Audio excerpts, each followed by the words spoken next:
तो सबसे सरल धर्म को प्राप्त करना है। अच्छा इंसान बनने में ज्यादा कठिनाई नहीं है, कठिनाइयां बुरे इंसान बनने में।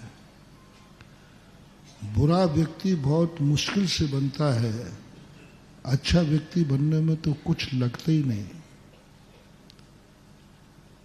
अच्छा सोच में कुछ नहीं लगता, बुरे सोच में खतरा है, अच्छे सोच में कोई खतरा नहीं है।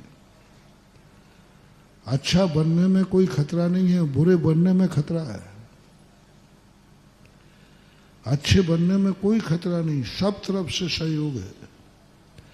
बुरे बनने में खतरा है, परिवार का खतरा है, वो नहीं बनने देंगे। सरकार का खतरा है, वो नहीं बनने देगा। कानून से खतरा है, वो नहीं बनने देगा।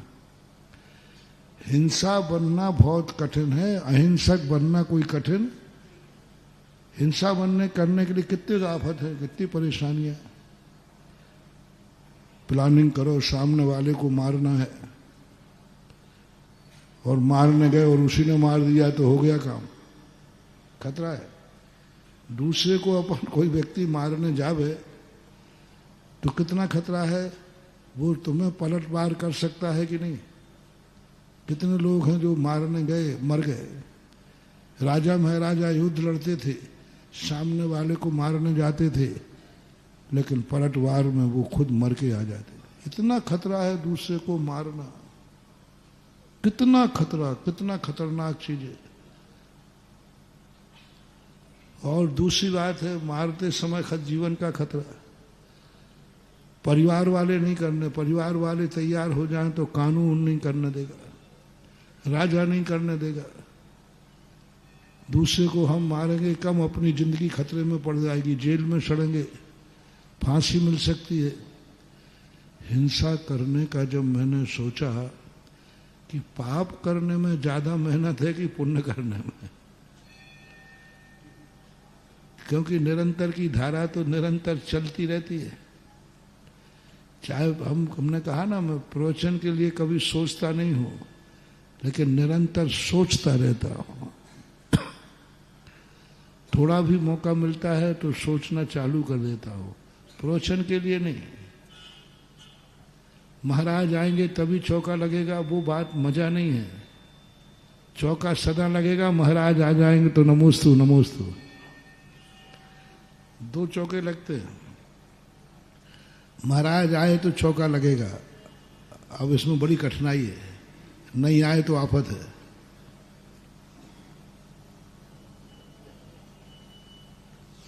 हमने तो महाराज को बड़ी मेहनत से बनाया था, ये किया था, और महाराज तो आए नहीं।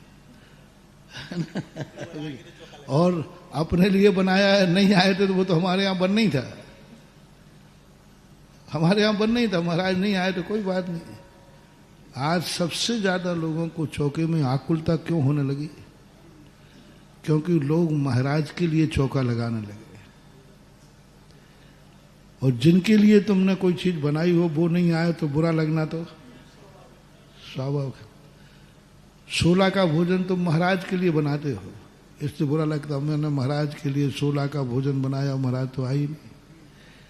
मैं कुएं का पानी लाया महाराज के लिए, महाराज तो आई नहीं। तुमने सारी मेहनत जो सुबह से की है किसके लिए की है?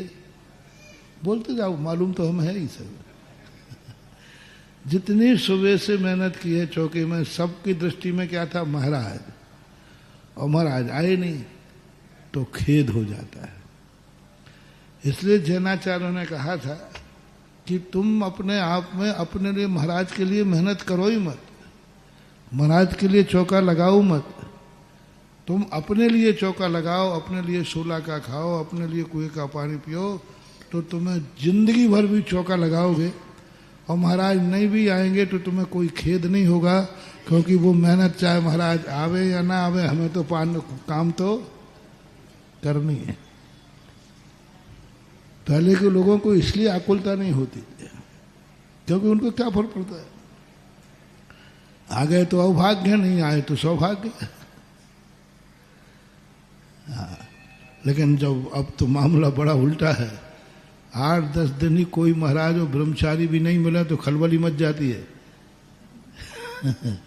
महाराज भी नहीं आ रहे, छुल्लक जी भी नहीं आ रहे, और हद तो ये हो गई कि ब्रह्मचारी भैया भी नहीं आ रहे, आकुलता हो जाती। और ये आकुलता बड़ी विचित्र है, सब चीज में आकुलता। आज सब उद्देश्य को लेकर के चलने लगे। और हमारे यहाँ देखो इष्टोपदेश में यहाँ तक कहा है कि तुम दान के लिए मत कमाना। दान के लिए तुम कमाओगे, या तुमने दान नहीं दे पाए, किसी लोभवश भयवश, मान लीजिए तुमने कहा कि मैं ये वस्तु बिक जाए, ये हो जाए, मैं इसमें से इतना दान दूंगा, मनौती की। और मनौती करने के बाद तुम्हारी परिस्थिति आ गई कि नहीं दे पाए, लोभ आ गया। लोभ आ गया तो फिर क्या करोगे? निर्माल का दोष लगेगा, क्योंकि तुम संकल्प कर लिए थे। तो महाराज हम संकल्प नहीं करेंगे तो तुम फिर दान दोगे नहीं, क्योंकि हमने दान का सोचा ही नहीं। तो उन्होंने कहा कि दान तुम कमाओ खूब,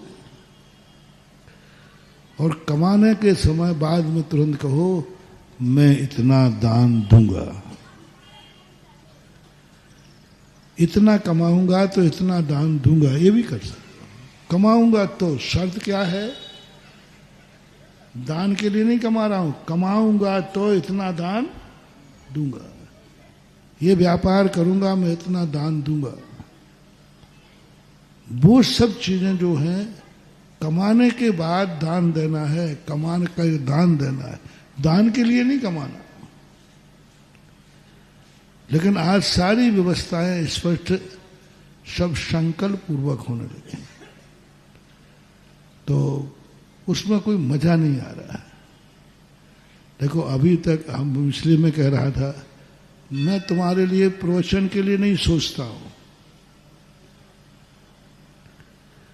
मैं तो सोचता रहता हूं, मौका मिला और सोचना चालू कर देता हूं। क्या पता अनायास कब प्रवचन करना पड़े। जैसे अभी तक तुमने अनियत विहार सुना था। अनियत विहार किसे कहते हैं? बिना कहे चल दो। अनियत आहार सुना है? अनियत आहार किसे कहते हैं? पता नहीं महाराज का आहार कहाँ होगा, लेकिन तुम अभी तक अनियत प्रवचन नहीं सुना था। अनियत प्रवचन, सबको मालूम है कि प्रवचन होना ही नहीं है। सामने से मत बैठा लगा। सबको मालूम है कि प्रवचन होना ही नहीं है, और मुझे भी मालूम है कि प्रवचन करना ही नहीं है।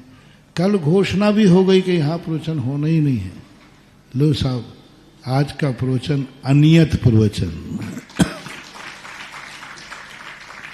सही मजा तो उसी में है, सही श्रोता तो वही है। प्रवचन की घोषणा करना पड़ती, भैया कल इतने बजे से प्रवचन है, सब आ जाइयो। नहीं, प्रवचन का कोई पता ही नहीं होना कि नहीं होना है।